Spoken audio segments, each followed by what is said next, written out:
Jangan lupa like, komen, dan subscribe channel YouTube TVRI Bengkulu dan nyalakan lonceng notifikasinya.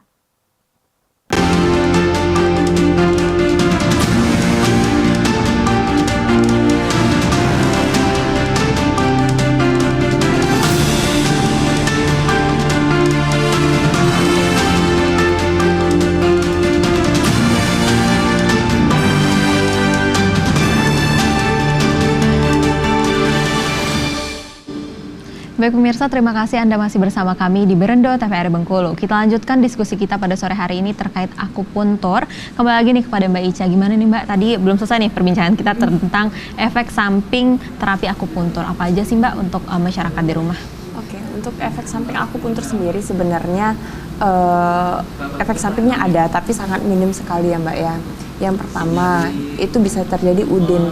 Udin itu atau adanya pembengkakan di area sekitar akupuntur. Karena biasanya itu kita ya bisa dikatakan kecelakaan kerja itu pasti ada gitu kan, nggak mungkin enggak.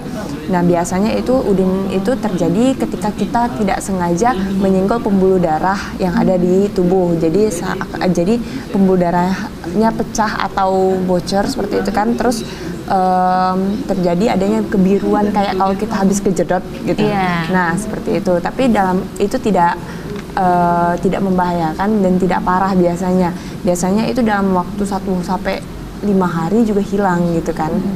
Terus untuk efek samping yang kedua adalah terjadi kecemasan bagi orang yang takut jarum nih. Kan sebenarnya jarum akupuntur itu kan tidak membahayakan dan tidak sebesar jarum suntik ya sebenarnya.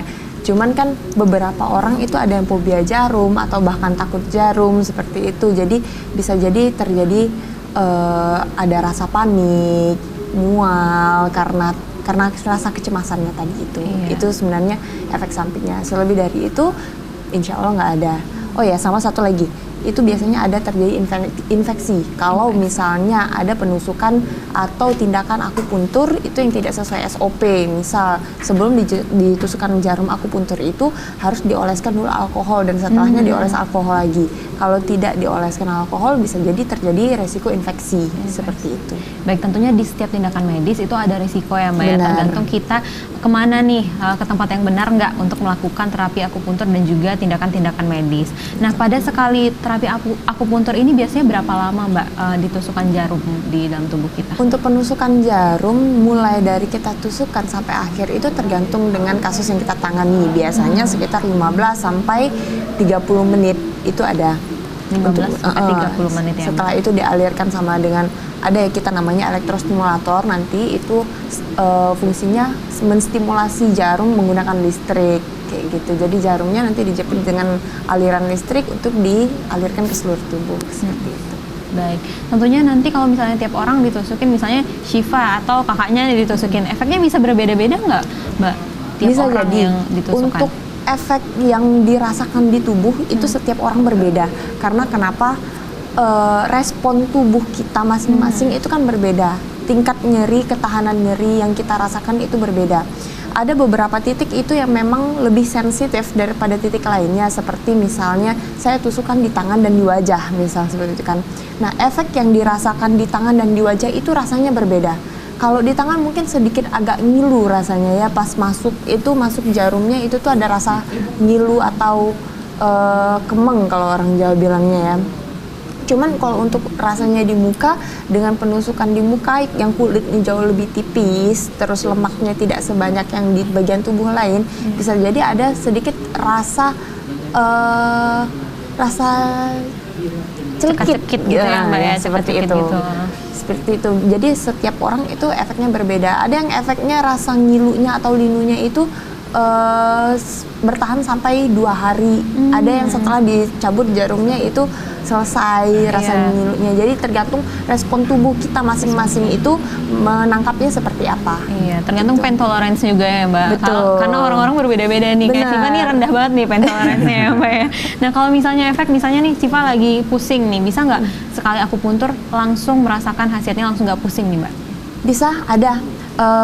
Kita tidak menjanjikan sama pasien kita itu setelah ditusuk akupuntur langsung sehat nih. Kita nggak pernah menjanjikan seperti itu, karena kita hanya bisa memprediksi rasa nyeri dari, misal kayak Mbak Syifa pusing kan, pusingnya itu karena apa dulu? Kan kita pusing itu hanya gejala sebenarnya, bukan penyakit. Pusing atau sakit kepala itu hanya gejala. Jadi gejalanya ini ditimbulkan karena apa? Nah, yang kita obati itu adalah penyebabnya. Misal pusing karena mah, berarti harus makan dulu kan. Seperti itu. Kadang ada pusing karena memang ada penyakit kronis seperti itu. Ada orang pusing karena stres. Jadi kita lihat dulu nih, taraf pusingnya itu rasa nyerinya 1 sampai 10 itu di angka berapa? Ya kan, yang bisa merasakan itu pasiennya sendiri. Jadi kita harus bertanya dengan pasien, nyerinya seperti apa? Pusingnya itu pusing yang memutar atau pusing kalau misalnya orang itu kalau stres tuh pening kayak gitu kan, itu rasa nyerinya berbeda loh. Atau sakit kepala yang rasanya tertekan seperti ada beban berat di bagian pundak atau di atas kepala, itu tindakannya beda lagi. Jadi nggak semua sakit kepala itu bisa langsung ditangani dengan titik akupuntur yang sama, atau rasa sakitnya itu langsung hilang, nggak bisa. Jadi kita lihat dulu penyebab dan tingkat nyerinya separah apa. Baik, tentunya pengobatannya nggak cuma simptomatis nih pemirsa, tapi juga dari kausatifnya ya Mbak. Nah, dan penyebabnya itu harus diketahui, jadi berbeda-beda cara penanganannya pemirsa. Baik, saya beralih lagi kepada Kak Rifki nih Kak, terkait dengan tema kita pada sore hari ini yaitu nyeri punggung. Mungkin bisa dijelaskan sedikit nih, nyeri punggung itu seperti apa sih Kak kepada masyarakat rumah? Nyeri punggung bawah ya, sebenarnya kalau nama istilahnya nama low back pain. Sebenarnya itu lebih ke gejala, biasanya penyakit di mana yang dirasakan di bagian belakang tubuh, di bagian bawah, biasanya daerah pinggang ke bagian bawah. Nah, itu penyakit itu yang paling umum dirasakan oleh masyarakat kita, masyarakat Bengkulu ya, terutama khususnya ya. Kalau misalnya tergantung, karena penyakit ini biasanya merupakan penyakit yang cedera karena sehari-hari, karena keseharian, biasanya seperti itu. Biasanya karena penyakit biasanya karena aktivitas yang terus-menerus dalam waktu yang lama. Misal untuk para petani itu biasanya mereka yang aktivitasnya angkat berat, posisinya nggak normal gitu, nggak sesuai gitu loh, nggak sesuai dengan prosedur pengangkatan. Biasanya orang-orang seperti itu, atau orang-orang yang kerja di kantor duduk terlalu banyak, atau orang-orang yang ketika misalnya petani di bagian Bengkulu Utara itu biasanya dengan kegiatan sawitnya gitu, atau dengan para olahragawan yang selalu melakukan kegiatan terus berulang selama waktu yang panjang, biasanya seperti itu.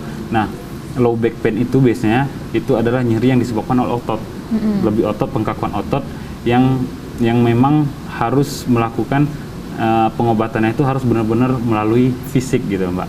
Maksudnya itu salah satu penyakit yang agak susah untuk disembuhkan dengan meminum obat gitu. Jadi benar-benar ada penyakit low back pain itu benar-benar penyakit yang harus ditangani secara manual, harus diberikan tusukan, diberikan rangsangan, digoyangin ototnya, dilenturin lagi ototnya gitu. Itu karena memang di bagian belakang itu banyak saraf dan juga otot ya. Iya, betul. Jadi harus dirangsang dengan akupuntur tadi salah satunya. Betul.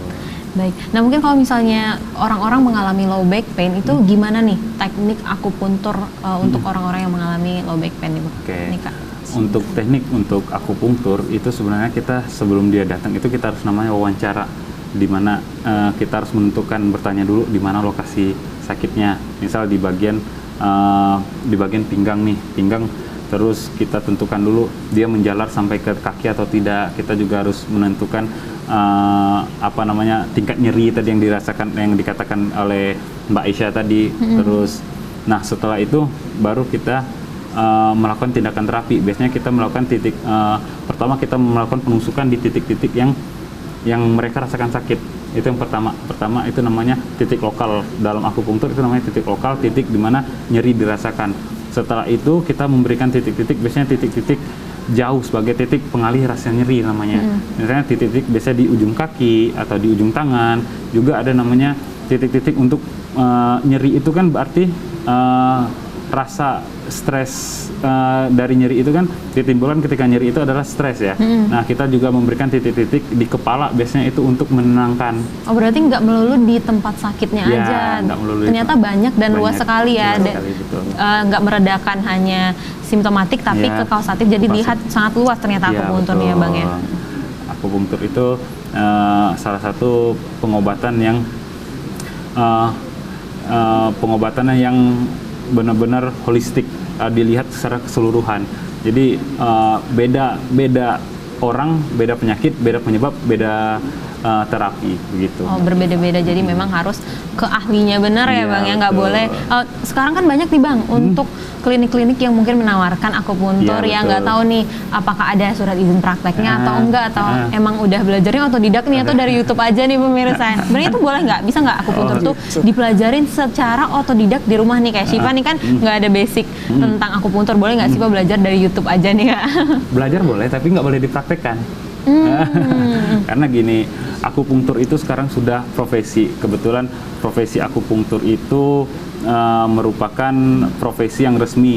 Jadi kalau di bidang kesehatan, ilmu bidang kesehatan, itu ada organisasi profesi. Dan organisasi profesi paling banyak di bidang keilmuan itu adalah di bidang kesehatan. Kalau misalnya kalau ke dokter kan ada IDI, di bidan ada Ikatan Bidan Indonesia IBI, ada di fisioterapi ada IV ya. Nah, kalau di akupunktur ada Perhimpunan Akupunktur Terapi Seluruh Indonesia. Nah, untuk masuk ke dalam organisasi profesi tersebut itu harus menempuh pendidikan minimal D3 akupunktur gitu. Minimal D3 akupunktur, dan itu merupakan harus kompeten dan juga memiliki namanya STR. Surat tanda registrasi. Dan juga ketika kita mengurus izin praktik di Dinas Kesehatan, itu kita harus melampirkan yang namanya harus ada ijazah, harus ada STR tadi, surat tanda registrasi, barulah dapat namanya izin praktik. Izin praktiknya adalah yang bernama namanya SIPAT, surat izin praktik akupunktur terapis. Nah, itu berarti secara keilmuan dia sudah merujuk ke profesi.